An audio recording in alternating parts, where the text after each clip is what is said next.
Welcome to Sinful's Horror Stories. Today's video features true scary quarantine stories. These stories all take place currently during this COVID-19 outbreak. I hope everyone's staying at home, being smart, only go out for the bare minimum and essentials. Don't take the chance. Let's stop this thing in its tracks. Sit back, relax, stay sinful. Story number 1. This is one of the craziest times in world history. We are all on hyper alert for a silent viral killer. People are locked away in their homes for weeks and months on end. I will not share what state we live in. My wife and our 2 kids live in a very rural area on a 5-acre piece of land. Our son is 12 years old and our daughter is 10. We have always been avid hunters and fishers. My wife and I are major gun enthusiasts as well. In the wake of this world crisis, we've always been prepared to live off the grid for multiple months, if necessary. We have a large vegetable garden that has been producing early this spring and canned items to last a year. When our state issued the mandatory stay-at-home order, we were at peace with it. Our family unit is very structured and close. Our kids know how to fend for themselves and how to use their rifles as well. I have a military background and preparation is my thing. My family is my absolute world. My wife and I are more concerned of what other people might or might not do in this crisis. This past Saturday night, the 4 of us were playing a board game at the kitchen table. I noticed headlights coming down our long gravel drive. They flooded the darkness of our property with harmful intent. Our property is pitch black at night. Our property is very hidden from the main road, and a person would have to be a friend or family member to know where we are located. Our kids peered out the living room window, while my wife grabbed her rifle and I grabbed our AR-15. The car killed their headlights right before they reached the paved part of our driveway. This sent me over the top in that moment. We only had one small light on in our house during our board game time, so there was no way that these strangers thought that we were home. This honestly gave us the element of surprise. My wife and I snuck out the sliding glass door and posted up in a flanking position, so when the vehicle reached us, I would be at the head of the charge. She would have my back. I walked out onto the gravel and flicked the switch on the tactical light on my AR. This lit up the car and it quietly rolled to a stop. The driver looked shocked and his passenger remained still in this moment. They both were wearing ski masks. My wife came up from behind and shined her light on them as well. Without a single word or verbal exchange, these men put their car in reverse and slowly backed up out of sight. As soon as they were out of sight, we heard their engine roar and gravel fly from their squealing tires. I had my wife go back inside with our children. I took our truck down the gravel road to make sure these men were gone for good. I kept my headlights off the entire time. When I got about 50 yards from the main road, I saw a van parked next to their car. There was a total of 6 men wearing masks. I rolled down my window and fired several rounds in their direction. The men scrambled into their vehicles and fled. I thought to myself, this could have gone so much differently. We would have been completely outmanned if these men were trained or more forceful. I don't think I'll sleep much tonight. Story number 2. Day 10 of self-quarantine. I live in an apartment in New York City. New York City has been hit harder than any other state in the US. I live alone and was watching TV at 2 a.m. last night. I noticed a strange sound at my door. It was a scratching sound followed by a meow-like cat sound. What the fuck is going on? I get up off the couch and crept slowly and silently to my door. The scratching sound continued. I looked out my peephole and didn't see anything. I was more than concerned at this point. I walked back to my kitchen area to get some water before I went to sleep. My apartment is a very small studio-style apartment. I essentially live in one large room with all of my amenities close at hand. When my head finally hit my pillow, a knock at the door came once more. I about jumped out of my skin. I approached my door with my handgun and peeped out the hole once more. I saw a man on all fours licking his hand like a cat. I yelled through the door that I was armed. That would-be intruder stood up slowly, placed his large knife directly against my door's peephole. I figured I would catch him off guard, and I had only milliseconds to react.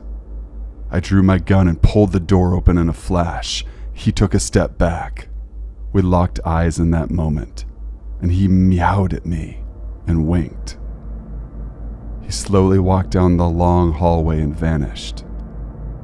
I am still to this day asking what the fuck that was.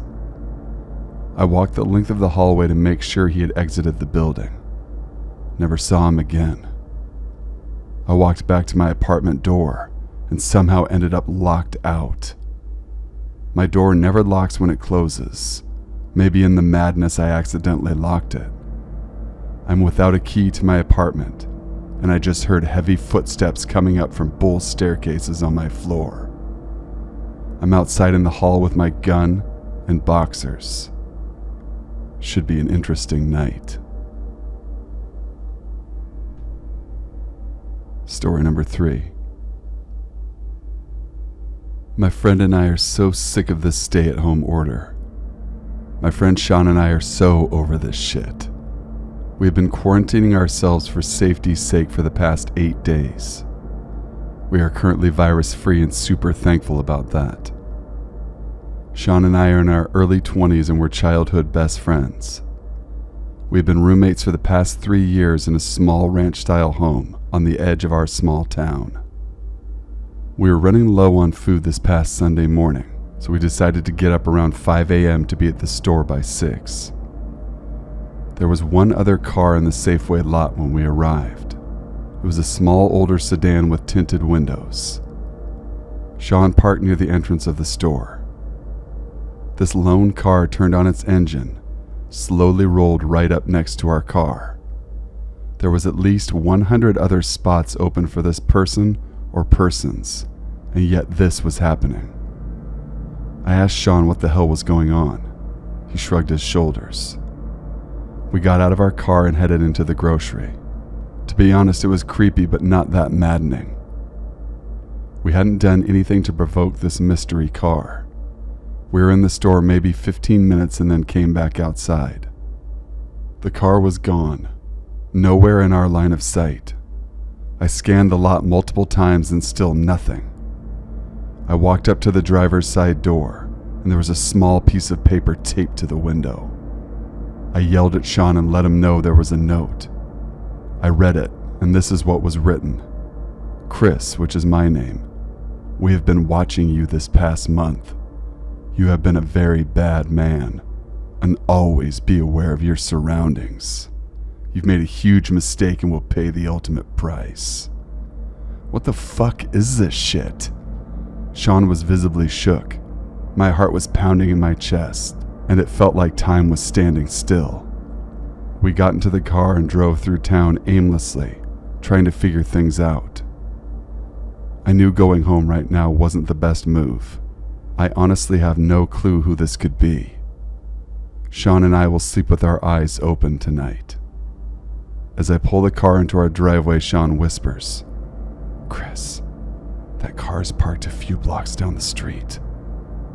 I decide to throw the car in reverse and haul ass to this parked car. I pull up right behind it, take a picture of the license plate, and immediately dial 911. The car speeds off.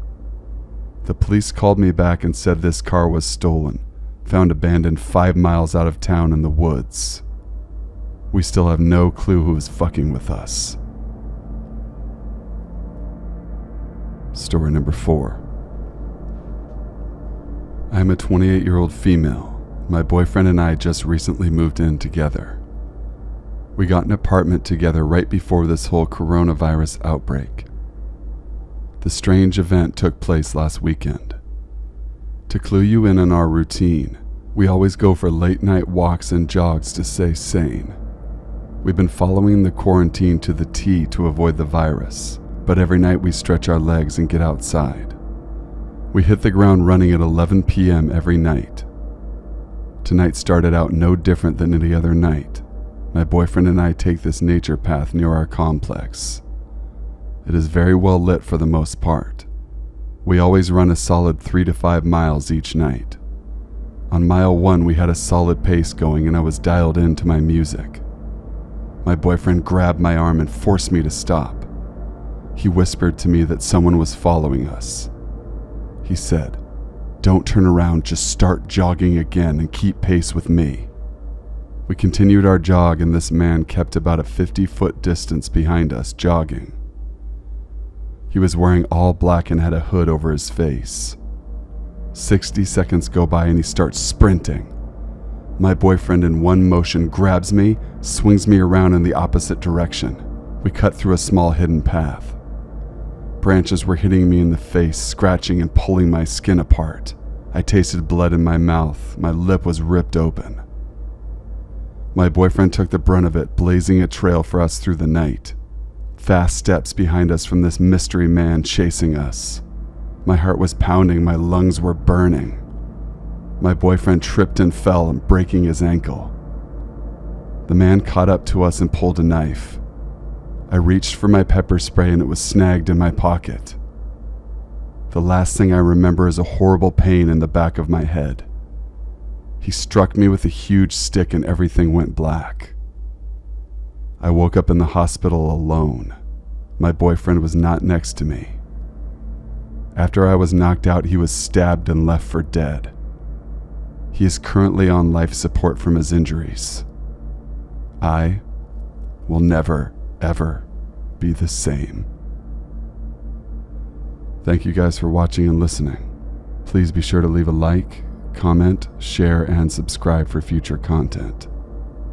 Email your true scary stories to thesinfulsavant@gmail.com to have your story featured on an upcoming video. Until we meet again, stay sinful.